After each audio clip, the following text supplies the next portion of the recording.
The desert yawned, an endless expanse of gold and crimson, stretching to a horizon that seemed to dissolve into the sky. Here, in the heart of the Rub al Khali, the empty quarter, myth and reality collided. Legends whispered of a city, Ubar, a mirage of opulence and power, a metropolis swallowed whole by the relentless sands. Some dismissed it as Bedouin folklore, a campfire tale to frighten children and lull adults into a false sense of security.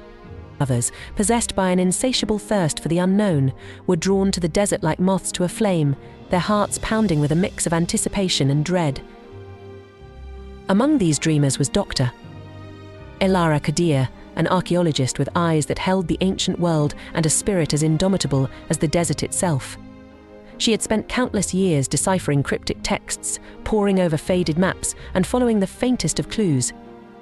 Her obsession with Ubar was a consuming fire, a passion that burned brighter than the desert sun. Her team, a motley crew of experts, shared her fervor.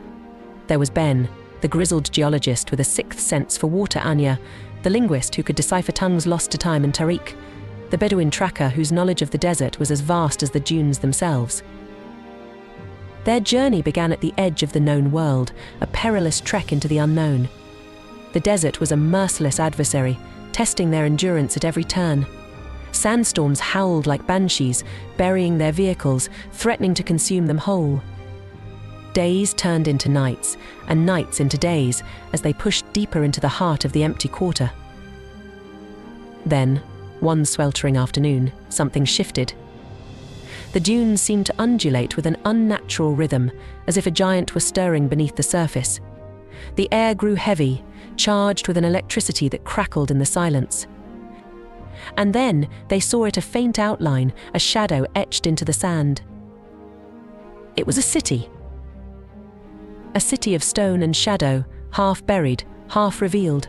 Towers, once proud and defiant, now leaned at impossible angles. Walls, once adorned with intricate carvings, were scarred and weathered. A marketplace, once bustling with life, was now a graveyard of shattered dreams. As they ventured deeper, the city revealed its secrets. There were chambers filled with gold and silver, artifacts of exquisite craftsmanship, and libraries containing scrolls written in languages long forgotten. But amidst the splendor, there was a sense of desolation, a haunting emptiness that chilled them to the bone. Then they found it, the heart of Ubar. A central chamber, a place of power and mystery. In its center, a massive crystal pulsating with an otherworldly energy. As they drew closer, the air grew thick with tension. The crystal seemed to call to them, promising both knowledge and oblivion. Just as they were about to touch it, a sandstorm erupted, a monstrous wall of sand that engulfed them. They were lost, buried alive in the heart of the city, their dreams of discovery shattered by the unforgiving desert. Or were they? The story of Ubar was far from over. The desert held its secrets close, and only time would tell if these intrepid explorers would emerge from the sands, their minds filled with the wonders of a lost world. When consciousness returned, it was as if they had been reborn into a world of suffocating silence. The weight of sand pressed down on them, an oppressive blanket that seemed to seep into their bones. Fear, a cold, clammy companion, was their only constant. With a Herculean effort, Elara managed to push the sand away from her face. A sliver of light pierced the darkness, revealing a claustrophobic space, the ceiling mere inches from her nose. She could hear the faint sounds of her companions, muffled cries for help. Panic threatened to consume her. They were trapped, buried alive in the heart of a city lost to time. The crystal, the heart of Ubar, was a tantalizingly close memory, a promise of knowledge and power, now buried beneath tons of sand. With renewed determination, she began to dig. Every grain of sand was a battle, a test of endurance. Her hands bled, her body ached, but she persisted. The others joined her, their shared desperation fueling their efforts. Hours turned into what felt like days. The air grew stale, the oxygen thinning. Desperation gnawed at them, a relentless predator. Yet they clung to hope, a flickering flame in the darkness. Then, a breakthrough. Ben's hand emerged from the sand, followed by his body. With renewed vigor, they dug faster, their bodies moving with a frantic urgency. Finally, they broke through the surface, the blinding sunlight a stark contrast to the subterranean world they had escaped. They lay gasping for breath, their bodies covered in sand. But as their lungs filled with fresh air, a sense of triumph washed over them. They had survived, defying the odds and the wrath of the desert. As the sun began its descent, casting long shadows across the dunes, they looked back at the mound of sand that had once been their prison. A part of them was relieved to have escaped, but another part felt a pang of regret. The secrets of Ubar remained buried, a tantalizing mystery waiting to be unearthed.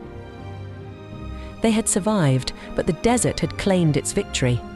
Ubar was still a phantom city, a mirage that would continue to haunt their dreams, and as they turned their backs on the desolate landscape, they knew that one day they would return. Until then, the legend of Ubar would live on, a testament to the enduring allure of the unknown. Their escape from the heart of Ubar was a miracle, a testament to human will and the enduring power of hope.